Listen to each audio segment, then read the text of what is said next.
Masjid yang pertama kali dibangun di atas dunia ini, kata Nabi, adalah Masjidil Haram. Setelah itu kemudian dibangun di Palestina yang bernama Al-Aqsa hari ini. Jaraknya 40 tahun. Berikutnya, setelah perintah salat itu turun kepada Nabi kita Muhammad SAW,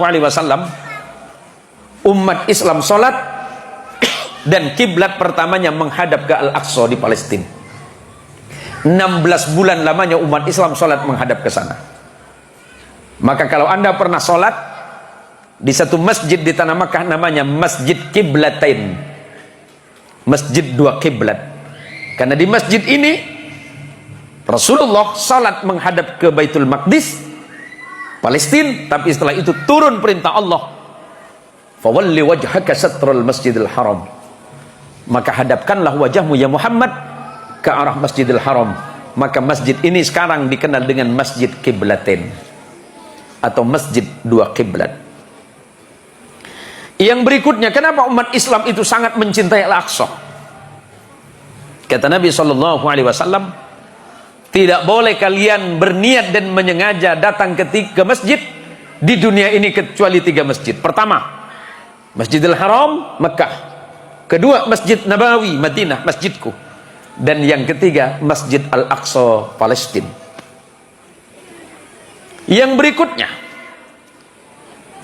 Al-Aqsa ini pernah dikuasai oleh umat Islam pada masa penaklukan Iskandariyah Mesir, sampai kemudian termasuk salah satunya adalah penaklukan Al-Aqsa. Artinya apa? Umat Islam sangat mencintai Al-Aqsa.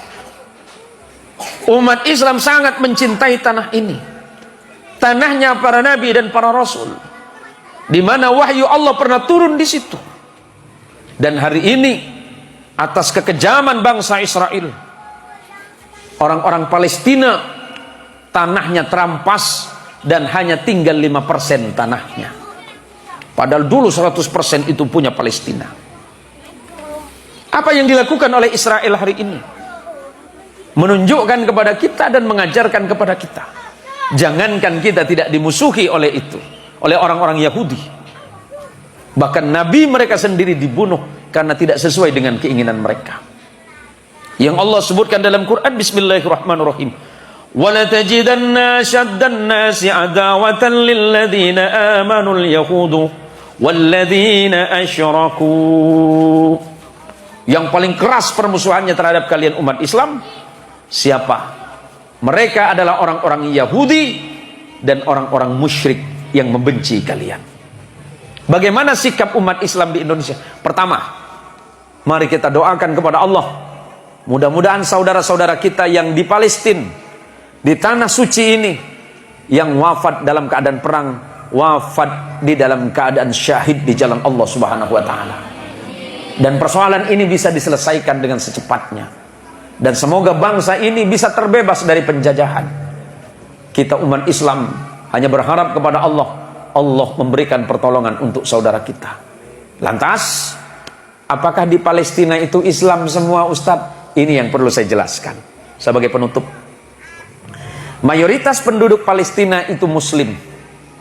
Di tempat ini lahir ulama kita, lahir imam besar kita, yang bernama Imam Muhammad bin Idris Asy-Syafi'i, yang kita kenal dengan Imam Syafi'i, karena secara fikih kita berfikih madhab Syafi'i. Lahirnya di kota Gaza yang hari ini tengah berperang. Di sebelah sananya ada satu kota namanya Ashkelon. Di dalam bahasa Arab disebut dengan Asqalan.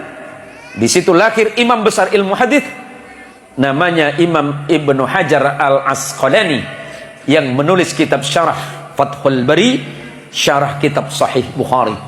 Imam Sufyan Ats-Tsauri juga lahir di situ. Ada banyak sekali ulama-ulama besar yang lahir di tanah ini.